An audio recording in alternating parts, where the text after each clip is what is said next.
but basically this recording will just go on my personal YouTube. I was gonna share it for people um, in the Code Talk channel in our Slack and Flatiron, and I'll probably share it like on my blog site, but I'm not getting crazy traffic there, but not yet. One day maybe.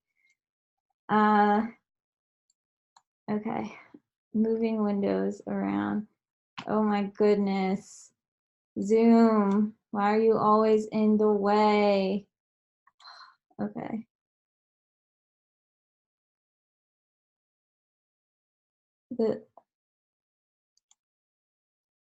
Anthony, what do you mean by the site shows the location as USA or CA in France, not USA? Oh, events page. Well, let's see. Hacktoberfest. So actually what I have there is a screenshot. Fooled ya. Are you talking about this page, Anthony? Okay. So so this page, well, first, here, I will address that during the presentation. How about? Because I want to just give people, let people know what Hacktoberfest is first, and then I'll get right to that. Does that sound good? Okay, cool. So, welcome everybody. Thank you for joining me. Like I said, if you participated before, wear your Hacktoberfest t-shirt. I think it was Lauren who said she wanted to, but wasn't able to make it home to throw it on. But it's the thought that counts, so good for you. Hopefully next year there will be more Hacktoberfest t-shirts on the screen, because yeah, I don't see any, but that's okay. That's what we're all here for. So what is Hacktoberfest? For those of you who are slightly new to this, you're in for a super special treat. Hacktoberfest is like this month-long celebration of the open source community, and it's hosted by DigitalOcean and go to the homepage. Hosted by DigitalOcean, and this year as well, Dev. You may have heard of the site Dev2. It's a pretty popular site for people to post blogs and things like that. If you haven't heard of it, definitely check it out. There's so much on here. It's like a super friendly Stack Overflow without judgment and grammar Nazis. DigitalOcean is a they do similar to Amazon Web Services and some of their other competitors. I'm not sure, but they're like a hosting account. They're like Heroku, only paid, but you can host robust apps on here, and their docs, they have, so here, community, they have, you could see a Hacktoberfest is probably, yeah, this leads right back to the site, but they have amazing community documentation, and they have great docs just on how to use their product and integrate other things. Really great resources on here. So they're the two companies that sponsor this event. It's held every year in October to kind of go with Hacktoberfest for the occasion. Yeah. It's open to the global community, and this is the 6th year that they've hosted Hacktoberfest. So it feels like pretty cool. We're getting in when it's still early, you know? It was really started to encourage contribution to the open source ecosystem for everyone from beginning developers to old salts, veteran developers who've been in this for forever. So you might wonder what exactly open source contribution is. Open source software is freely available to everyone, no restrictions. So freely available means free. You don't have to pay for it. You can access the source code and modify it as well. So you can read it, you can modify it, and you can redistribute it.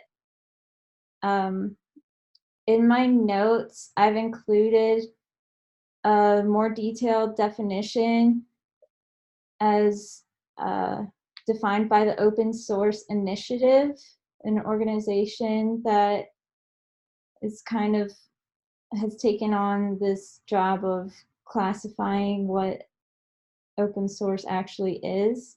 And I'll make those available as well on the Flatiron Code Talk Slack channel. I just put that in the group chat. So those will be up tomorrow because I actually have to go to work after this. Yay! So that's a little bit of an intro. I know I did entice some people by saying that there's a chance to win a free t-shirt. And yes, there is. The first 50,000 people to make 4 valid pull requests during Hacktoberfest, they'll be sent a limited edition t-shirt in the mail along with stickers. Yay. I have, oh, right here. I actually got a coaster last year as well, so oh my goodness. There's a code on the back to get $100 in credits through DigitalOcean. I did not see this. Wow, so glad I did this talk. Just got $100. So that's nice. Hopefully they send those out again too. So great. Those are all the benefits. Outline of what it is, the benefits. For Anthony, who was curious about the events. So this whole open source thing is all online. It's great. You can do it from sitting at home on your computer. That's how it is global. The events page, this is specifically for in-person events because a lot of meetup groups and companies, just organizations, will schedule events specifically geared toward Hacktoberfest, and they will email the organizers of Hacktoberfest and let them know.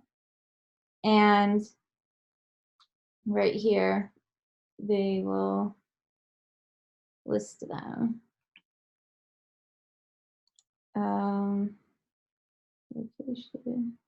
Let's see.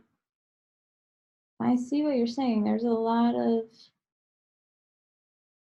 not United States. I'm wondering if, yeah, it looks like it was alphabetical by country. So you just gotta scroll down and see what's up at the bottom.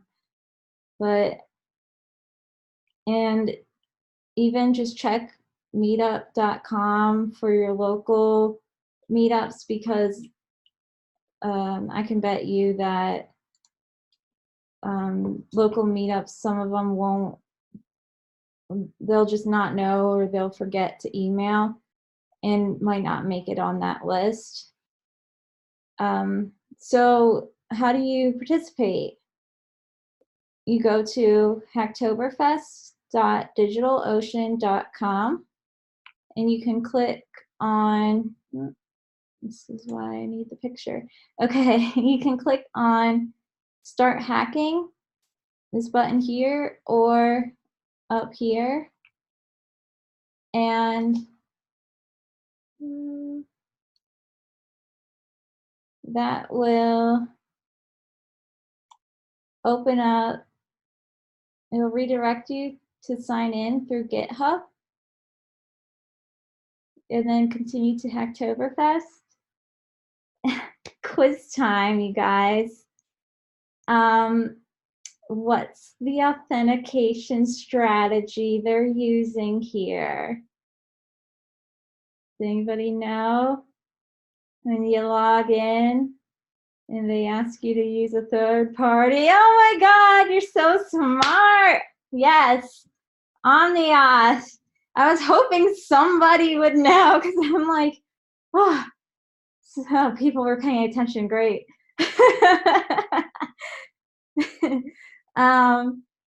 Yeah, so you use OmniAuth to log in through GitHub. It shoots you back to the Hacktoberfest with OpenID Connect. I'm not sure what that means, Anthony. Sorry. Could you elaborate? Anthony's asking about OpenID Connect.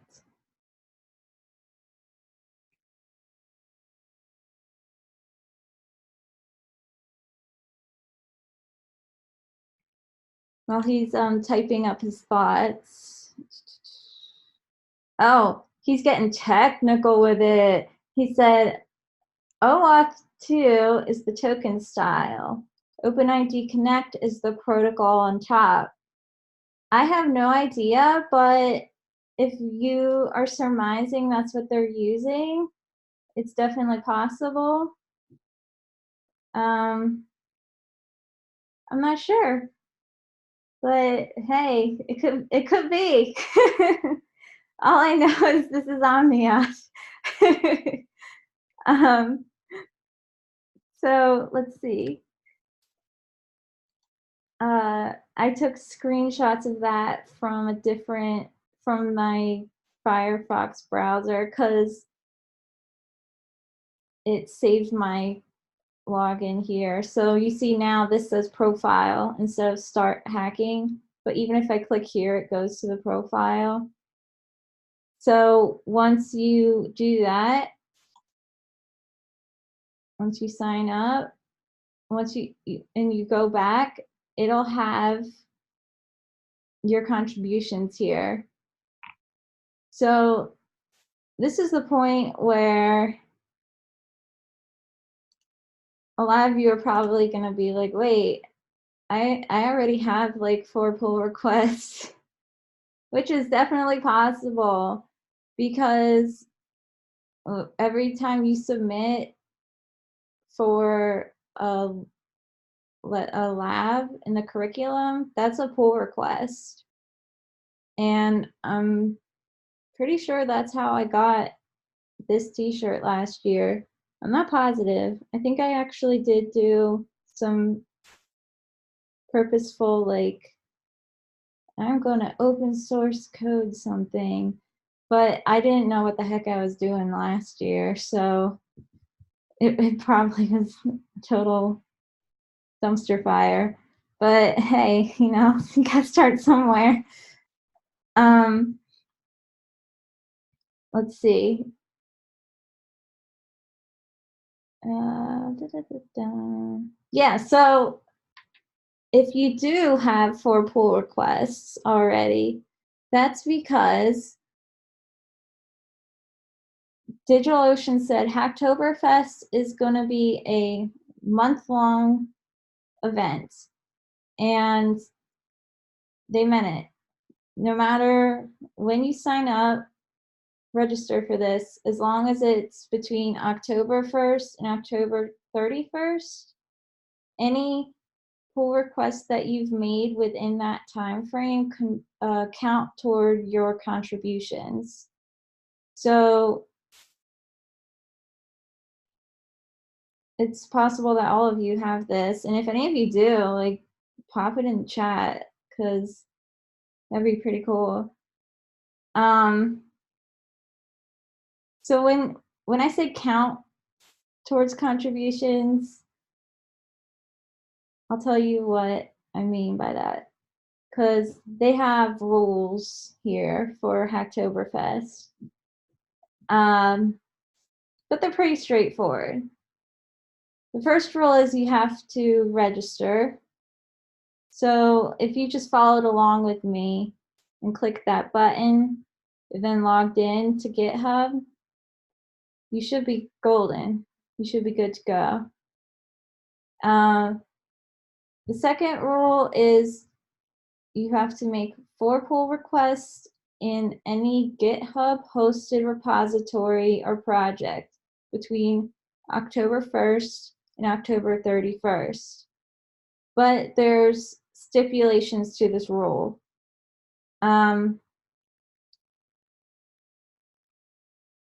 For the maintainer of the repository or the project that you contribute to, if they report your pull request as invalid, or if you display behavior that doesn't align with their code of conduct, you'll be ineligible to participate in Hacktoberfest. This could happen if you just submit something that's like spam or whatever, just to like get a contribution in. They really stress quality over quantity for this. They say draft pull requests aren't counted toward Hacktoberfest. I'm not really sure how to even make a draft pull request. If anybody knows how to do that and wants to pop in, go for it. But I don't know. I've never run into that. Um, and then unlike unlike years in the past, they said that this year all GitHub pull requests. Anthony is he posted a link for draft pull requests in the chat. You're just like clutch. Thank you. So I'll include that in my notes.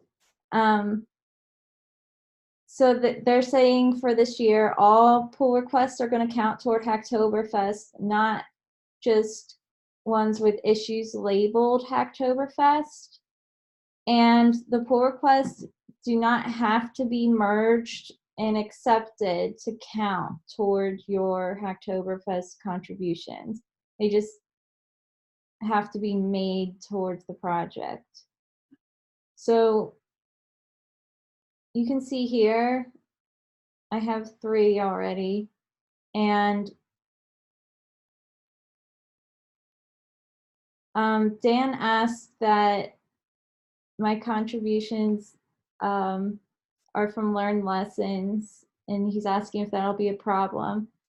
I don't believe so. Last year it wasn't. And I was just about to say that I have 3 requests in right now. Once I get a 4th one in, there begins a 1-week review period in which all the maintainers of the repositories that I contributed to will be able to review these pull requests and identify if they are invalid. So if any are marked invalid, I'll get this X showing up here, or if any are submitted to an, an eligible repository, and deemed that's decided by Hacktoberfest. That'll show up as well.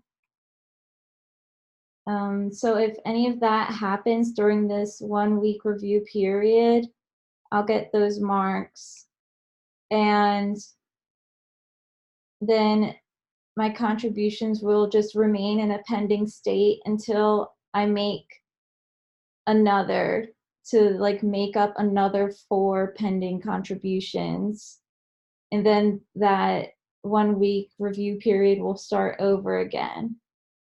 Ideally, they all get that pink eligible checkbox, and I'm like, yay, I'm done. Awesome. Woo. You know, in a perfect world.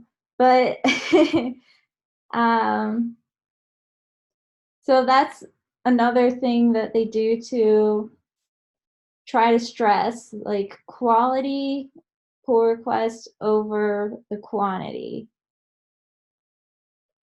So why is Hacktoberfest using GitHub for this whole thing? Because you have to do it through GitHub. Um,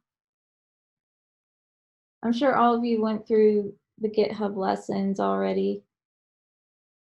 You're welcome, Dan. I'm sure all of you went through the GitHub lessons already. I actually just went through the version 7 update of the curriculum, and I think it's a really good update. I liked what they did with it. And GitHub is fucking awesome. I love it. It's great. It's huge for open source software. One reason that GitHub is great for this is because it incorporates transparency throughout the whole build process. With doing git adds and git commits, you're clearly tracking your changes and saving those different versions. Another reason is it allows users to collaborate on open source projects in real time because they have a tool that will flag conflicts between different versions of the same project. So contributors don't have to worry about overwriting each other's code. It makes the process of collaboration so much quicker that way, that there can be this simultaneous collaboration. And since it's all hosted online, there's that cloud-based backup that you don't have to worry about computer crashing.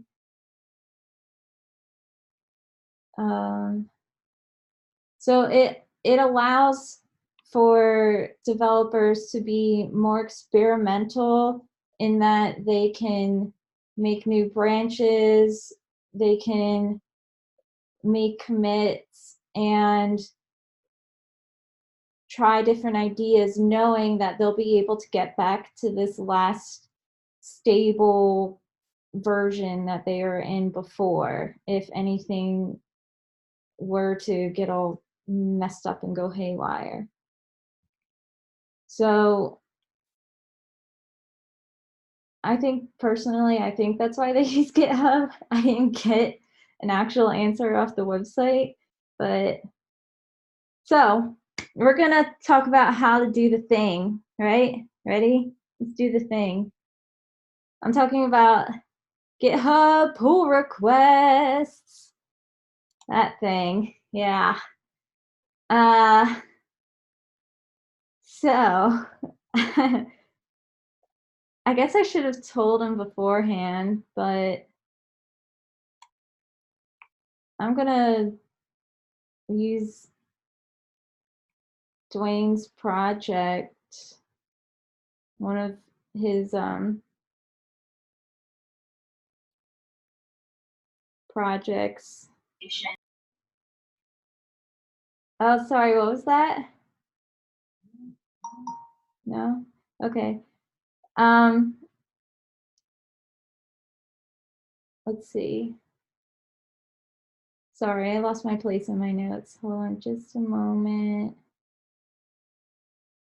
Oh, also, oh, Anthony. Aw, Anthony. He offered up to pull against his projects. We might do that actually.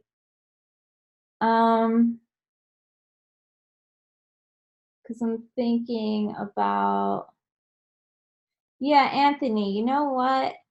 Do you have just something kind of simple that you could put your link, your GitHub link in here in the chat for a project? Pre-war login game. Oh, but it's read only. Does that matter? Oh, okay. He's fixing it. Thank you. What is this code? Oh gosh, it's Python. I don't know Python. Sorry, I can't use this. I don't know. No, actually I can. I can change the readme because I know Markdown. I wish I knew Python. I learned like a tiny little bit of it and it was pretty cool. Okay. Thank you, Anthony. Thanks for being courageous and putting, oh, he put another one out. And we'll stick with your war game since you unarchived it for us. But thank you for putting your work out there. That's very nice of you. I appreciate it. Okay, great. So, although a lot of you probably already have the pull request minimum, I'm going to call it a minimum. Okay. Anthony said you're going to have to show me how to accept a pull request, though. If we have time, we'll go through that because as a contributor to Hacktoberfest, you don't have to know how to accept a pull request, but that is a good thing to know as well. So even if you already have your 4 minimum contributions made, it's still a good idea to keep going because that's what it's all about, the open source community.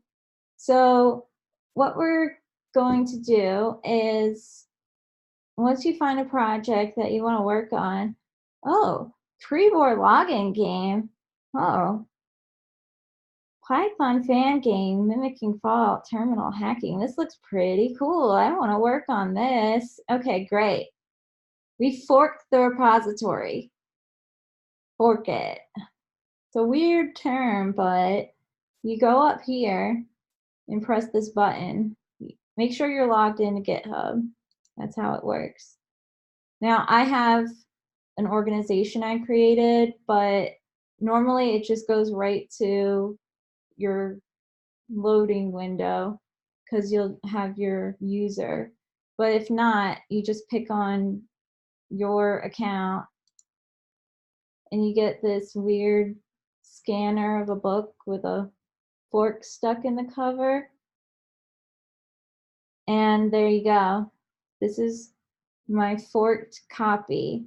So it's a copy of Anthony's repository, on my GitHub account.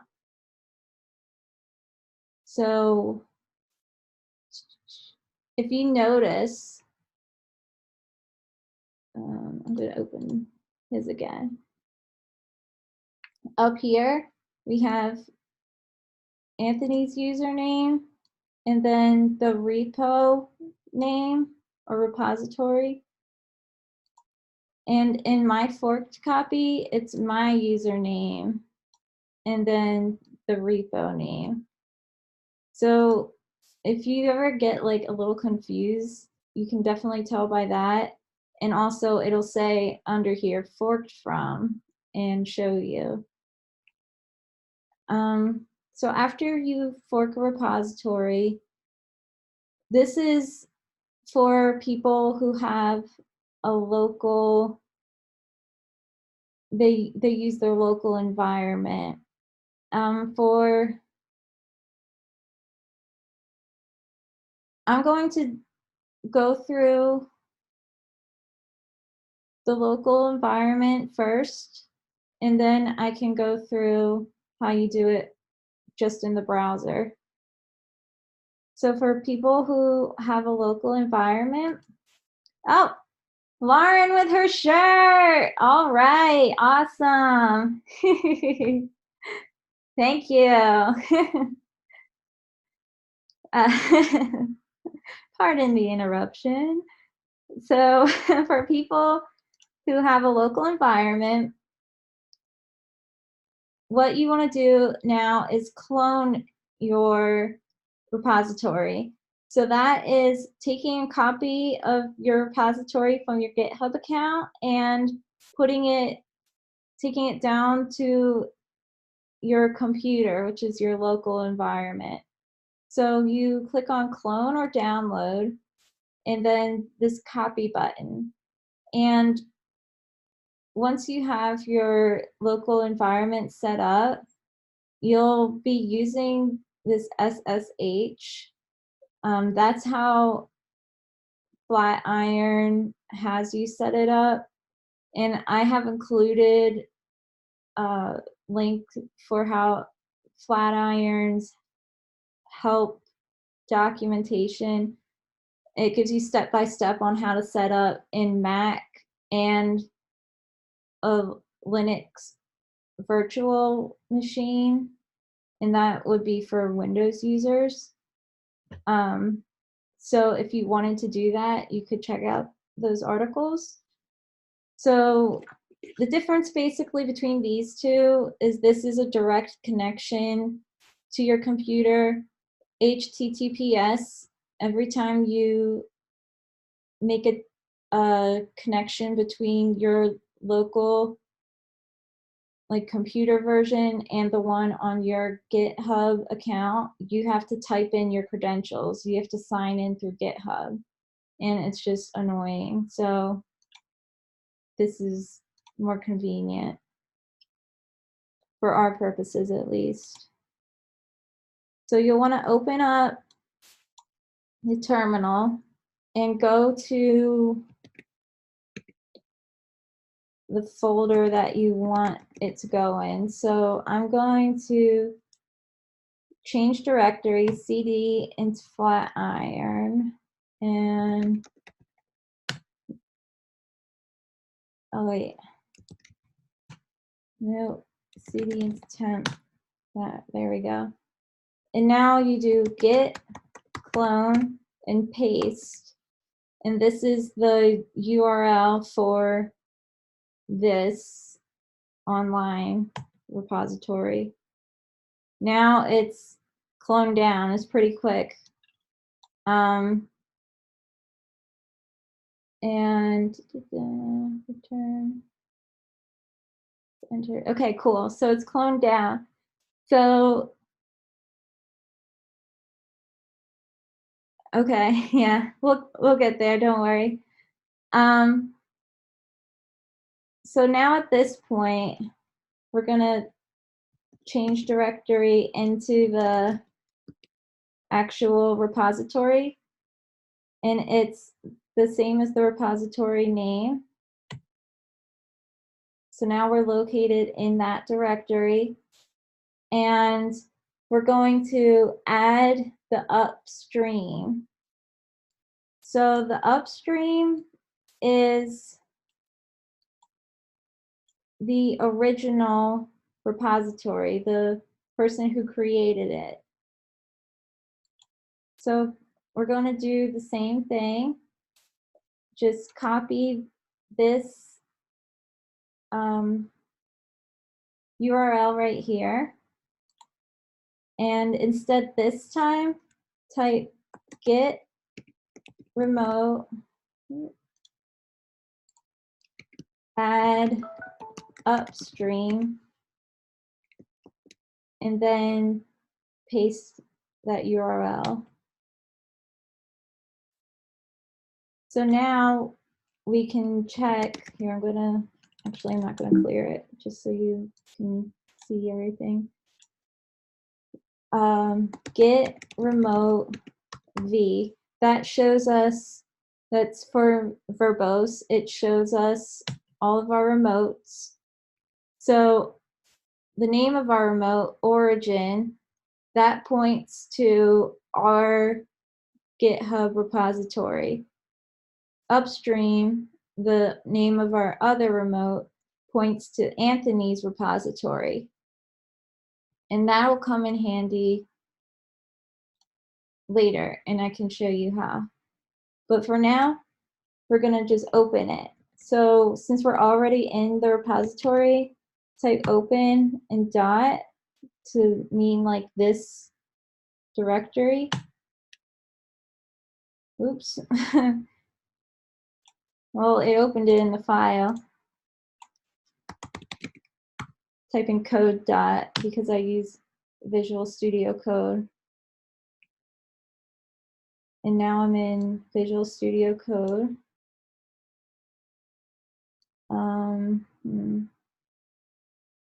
Yeah, I'm going to do the rest in the repository in here. So Visual Studio Code has a terminal inside of it, which is really cool. I love it. And great. So now when you have the project you want to work on, you have it forked to your GitHub account, it's cloned down onto your computer, and it's connected to the upstream, which is the original maintainer's repository. So now we can get started. But first, I want to just point out this right here is showing the branch that we're currently in. And a Git branch is like, it's like a tree branch kind of, I guess. I don't really know how to describe it. It's kind of, the master branch is like the default, and that's normally reserved for this app is production ready. This is what's going online for everybody to see. So if you're making changes to somebody else's work, you're going to want to create a new branch and make the changes on that, so as not to mess with their stuff, and to also give them a better definition, give them more information of what you're doing.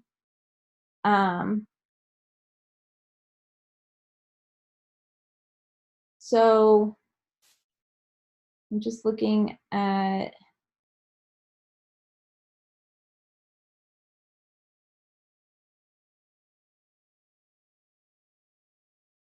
okay, so what we're going to do is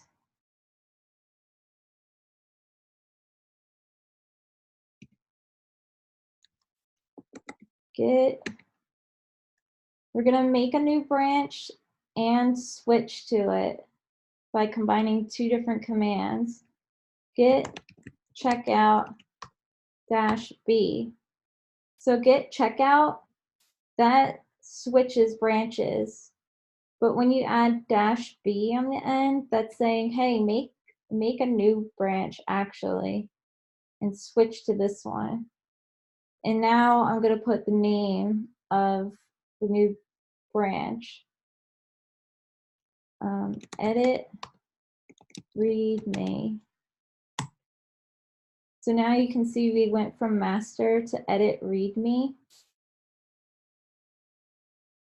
And if we wanted to switch back to master, we just go get checkout master without the B, because then it would think we're trying to make a new master branch, and we can't, we already have one.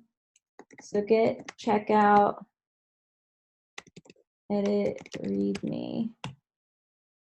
And now, since I'm in a different branch, I'm going to edit this author. The incredibly helpful Flatiron companion. And I'm saving my changes.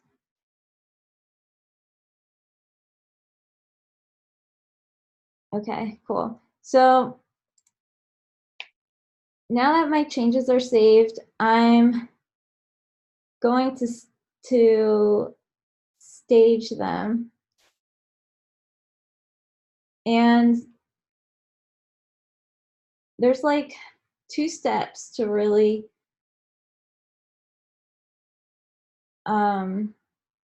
track your changes to your code. First, you have to git add, and if you do git add period, that just adds everything in there to all the changes you made, that adds it to your, that stages it. That's what it's called. It's called staging. And basically that just prepares your changes to be saved. And that's using Git itself. Then to actually track our changes, we commit them using the git commit command. Now, normally for a change like this, since it was one line and it's very simple, you could just put -m, and that's a flag saying, I'm going to type out the commit message right here and put add description for author. Something very simple like that. And if you press enter, it'll go through. But I'm going to show you a different way. If you just press git commit, it'll pop up a new file, and it tells you what to do basically. So on the first line, you say, you put a summary of what you did. So add description to author. And then, and make sure it's like, they say to keep it to 50 characters or less. You don't really want to run on for this. And then below, you describe why you made the changes that were made.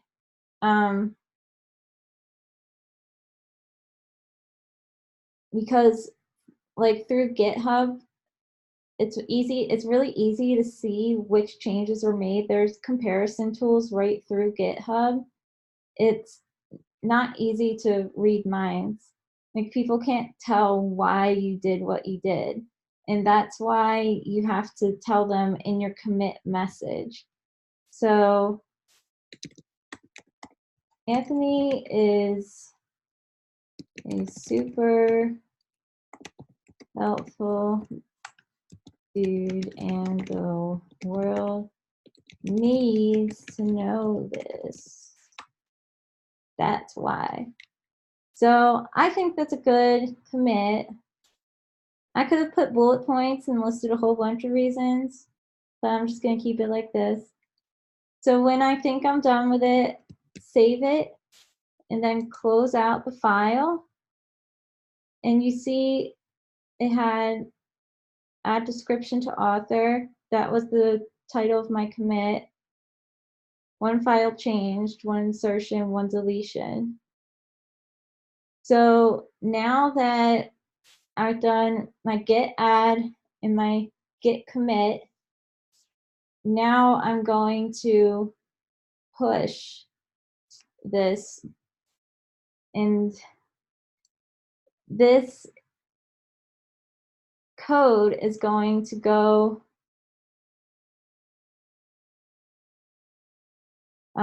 okay, so Anthony said git check by line, so the insertion and deletion was same line.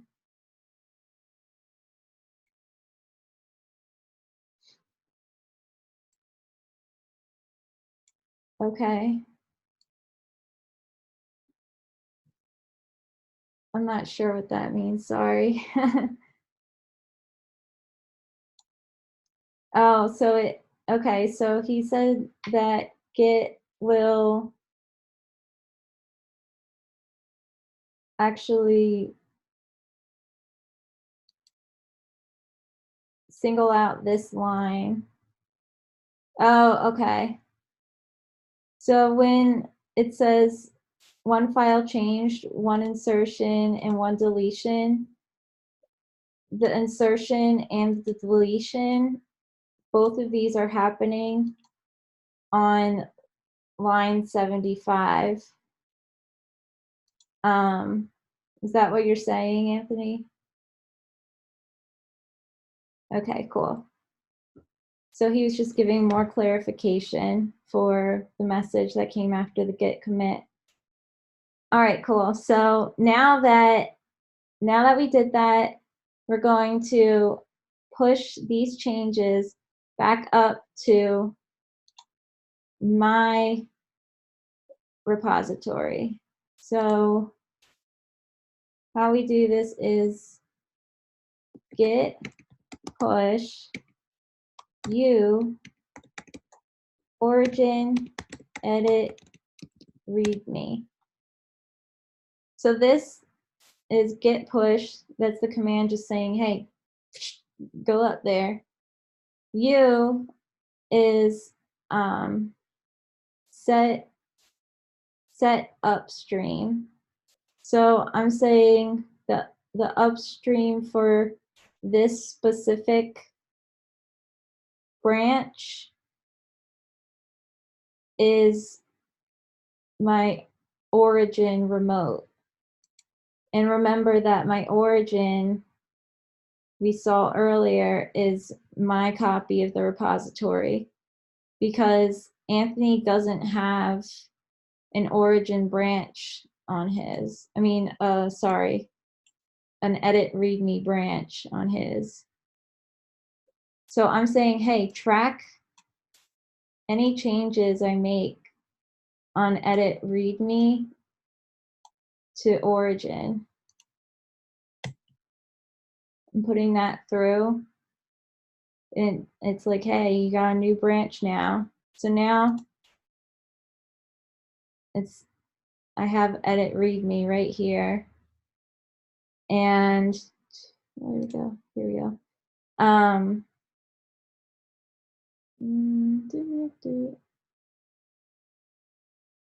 And then from now on, since I did that in the beginning, you only have to do this in the beginning, this last, like telling it exactly where to go.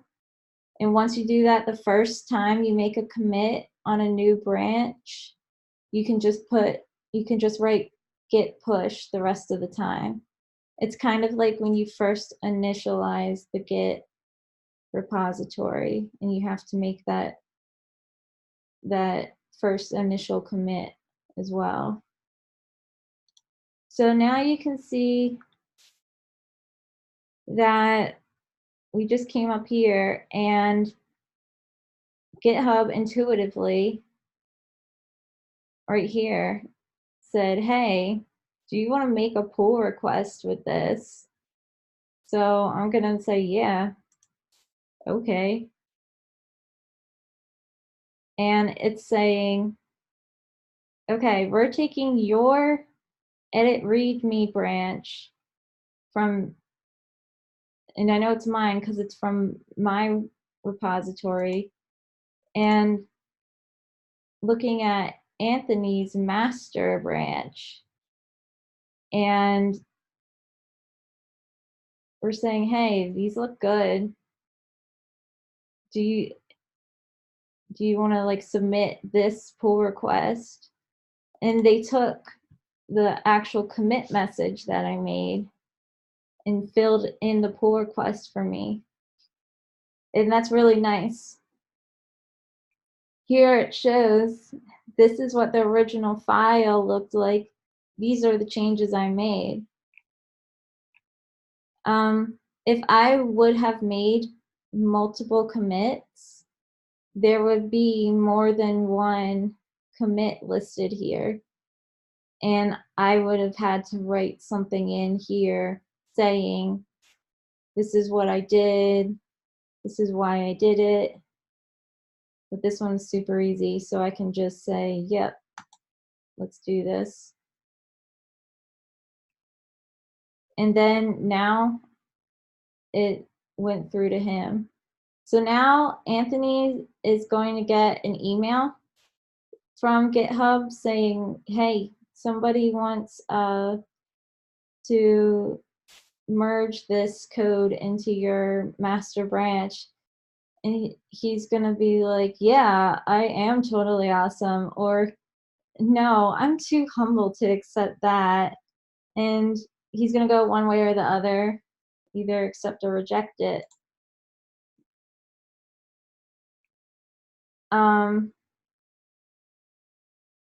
So Anthony, we'll show your screen at the end just because there's a couple more things I wanted to get to.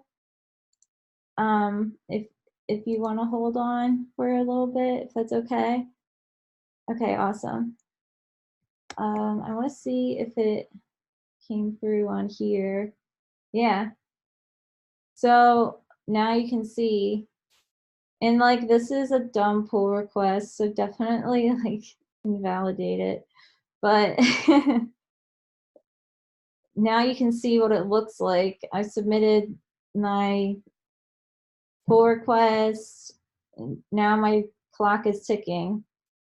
So that's what you'll see once it goes through.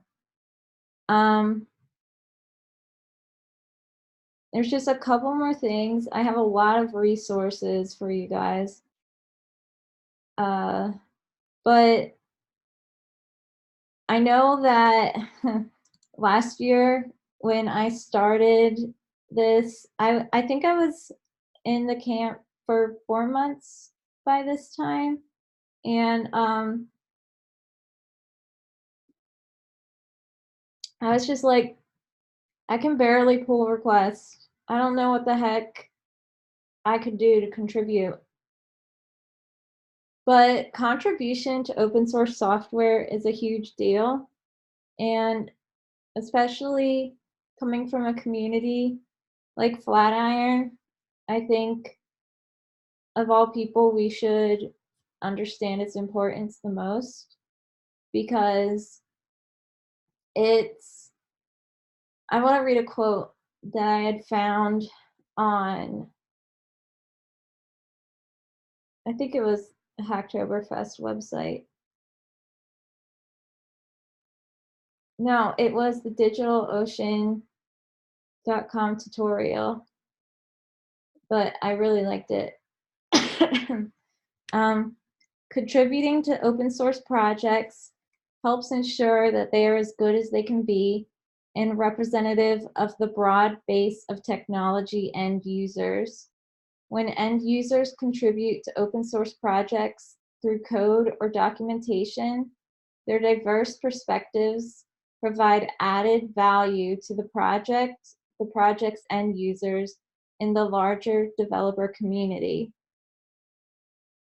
Um, it's like when you think about it in these global terms, it's kind of overwhelming.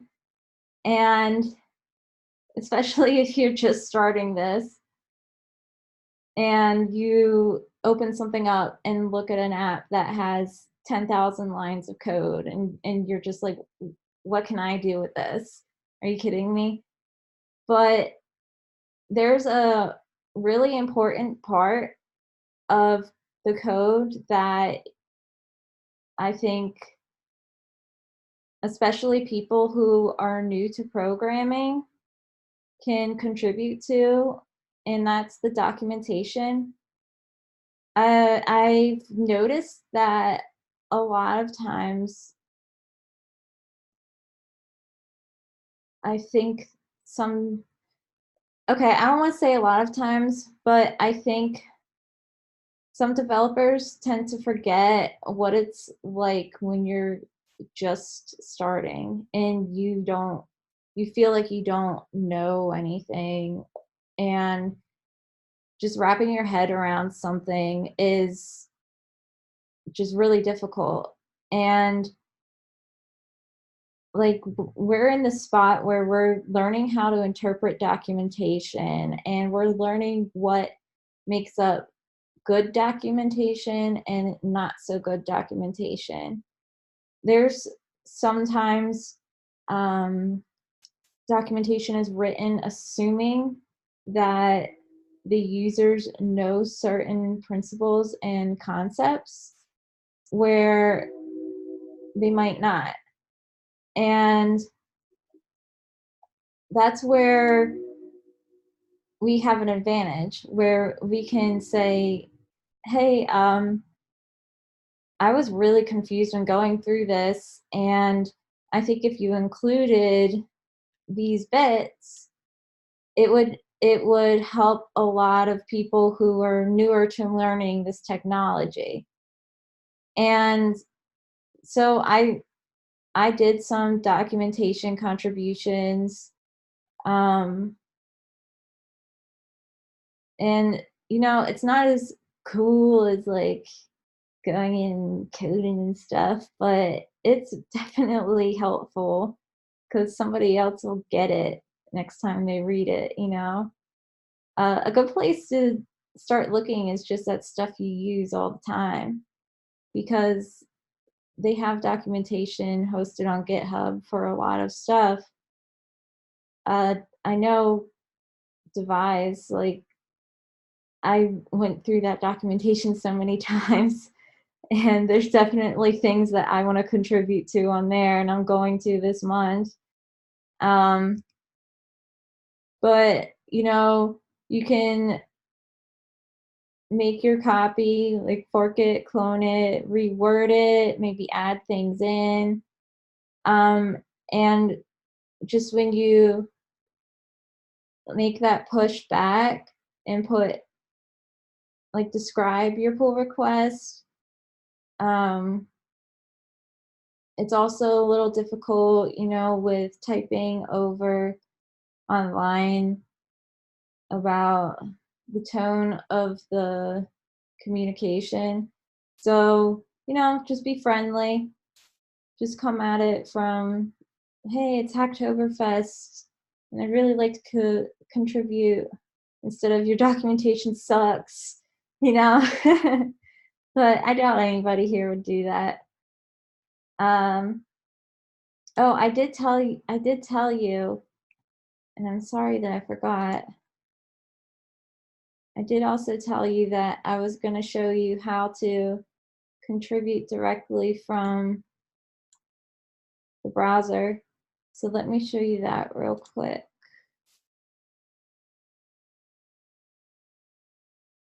Da-da-da. Um,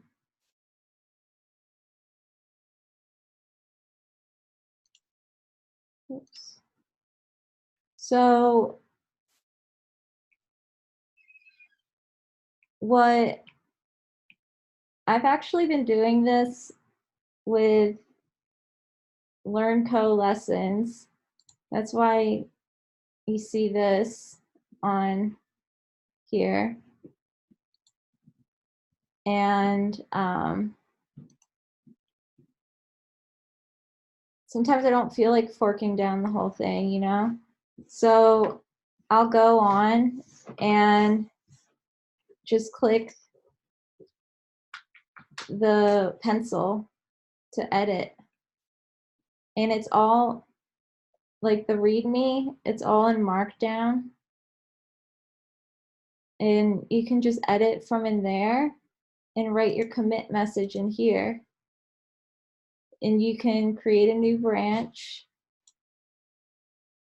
and do it all from inside of GitHub.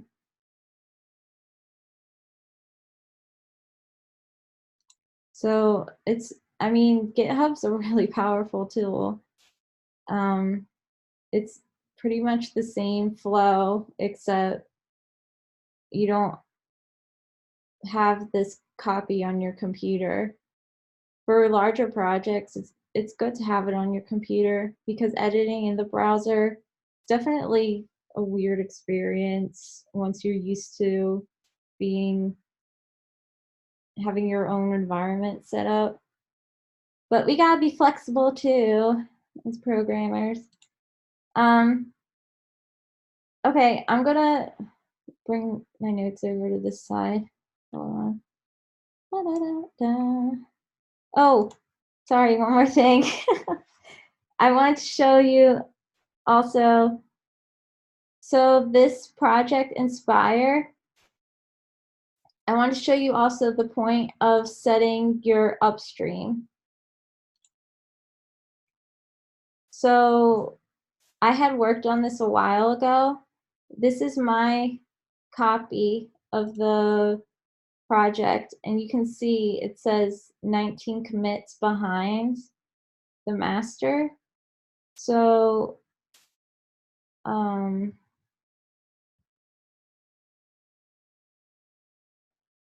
trying to remember. I don't know where I put it on there actually. So I'm just gonna get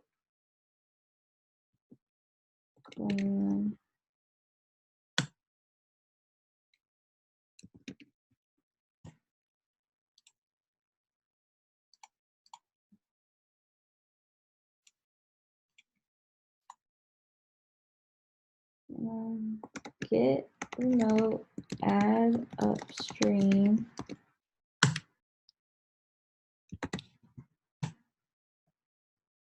And then open it. Cool.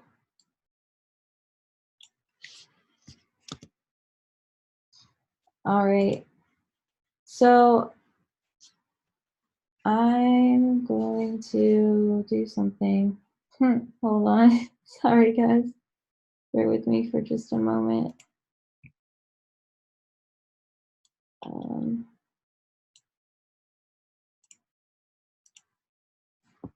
Git fetch upstream.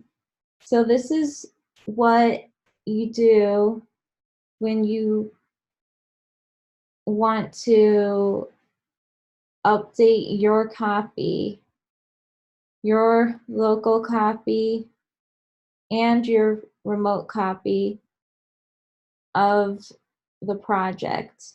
Because as you're contributing to a project, there's a lot of people making contributions at this time because everybody wants that t-shirt. And there could be changes to the file during the time that you're making your contributions.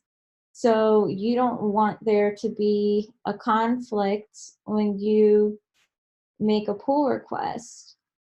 So what you want to do before the last step, before you go and make that pull request, is a fetch. And okay, so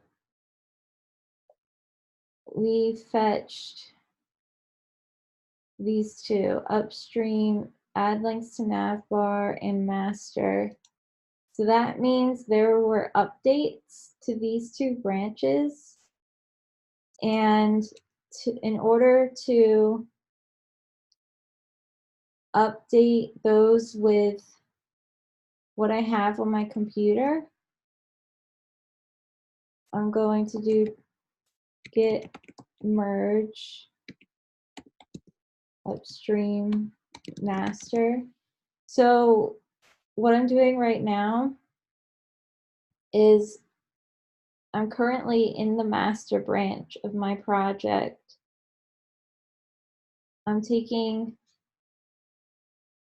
the upstream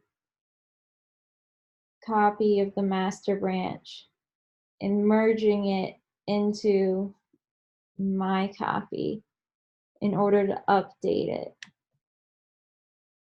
So you can see these changes were made and now it's up to date with the most recent project. Hit checkout. That's the other one. Add links to navbar.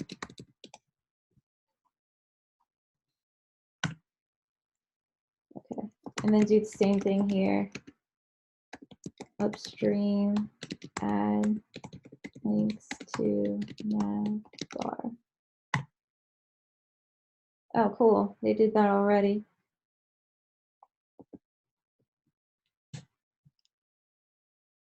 Oh, and then git push. Forgot that. All right, and now my remote repository is updated too. So go away.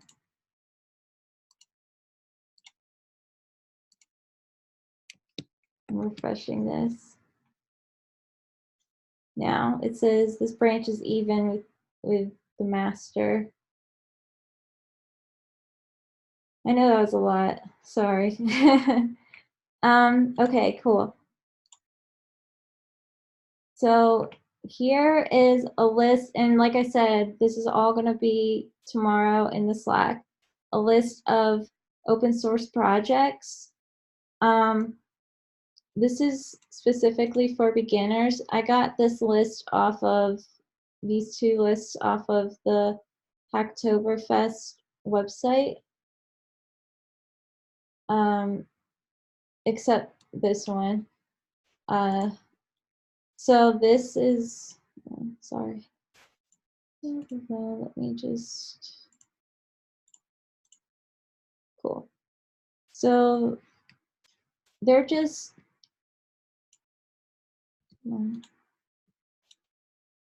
different places that you can go and look for different projects to work on. You can look for tags that say good first issue. There's also beginner friendly is a tag that you'll see. I don't see it there, but GitHub issue finder.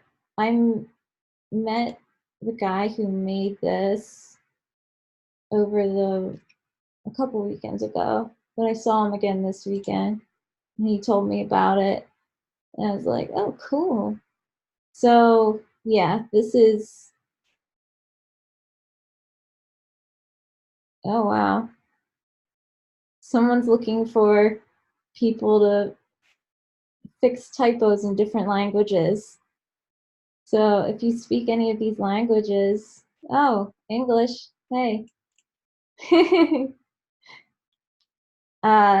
Yeah, there's all these different ones. List of Hacktoberfest projects. In this, actually, so they have these, oh, chocolatey is actually, this is a big, like, I don't even know what to call it.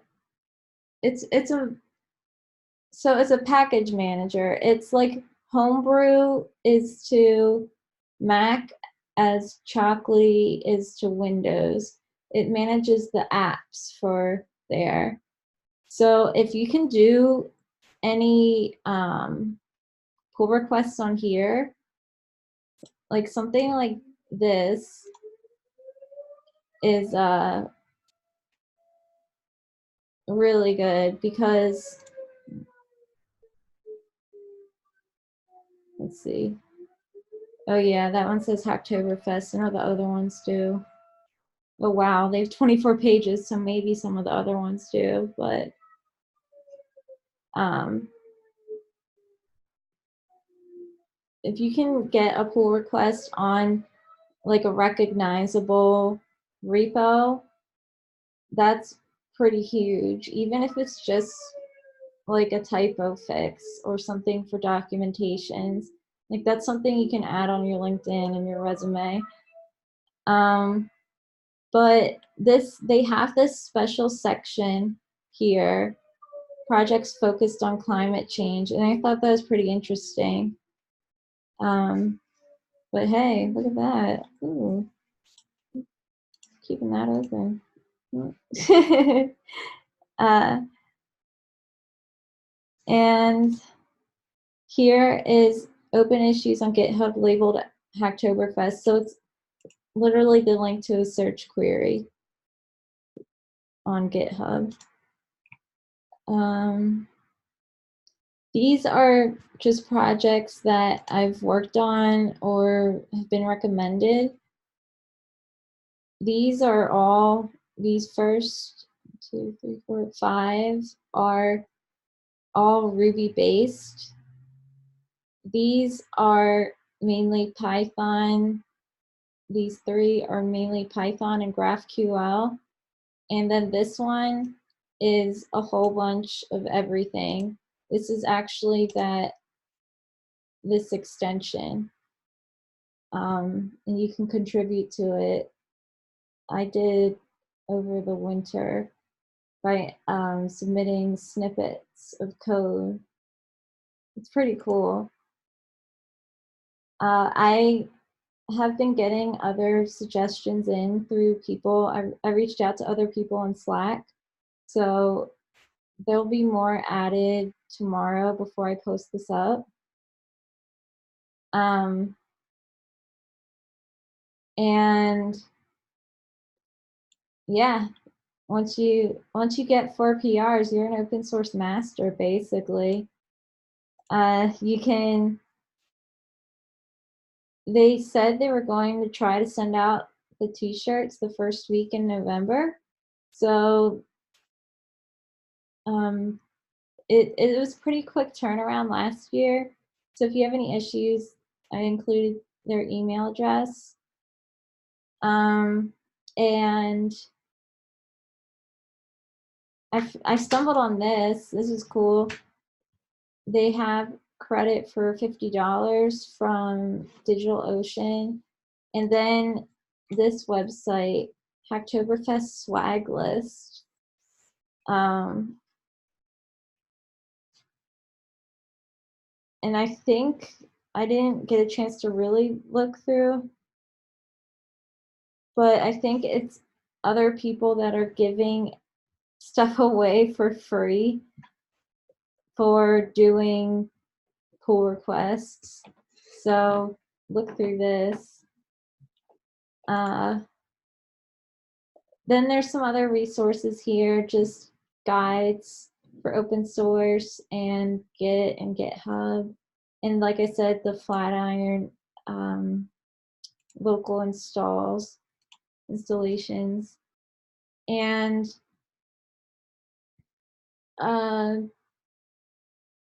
yeah, and Anthony, did you want to share your screen so we could see what it looks like on your end to receive a pull request?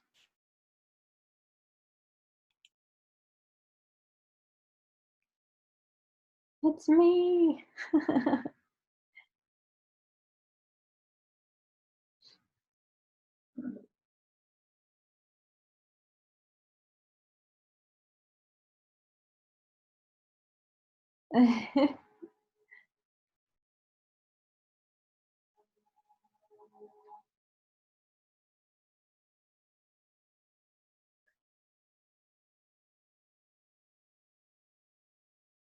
Cool.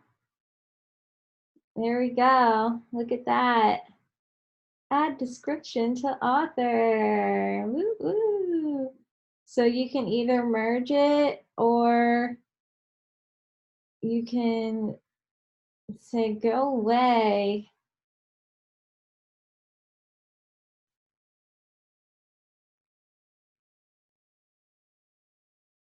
Um,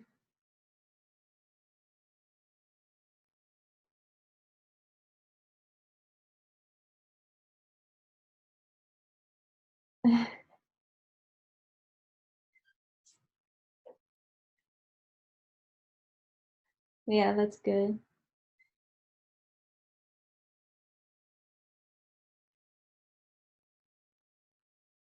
There we go.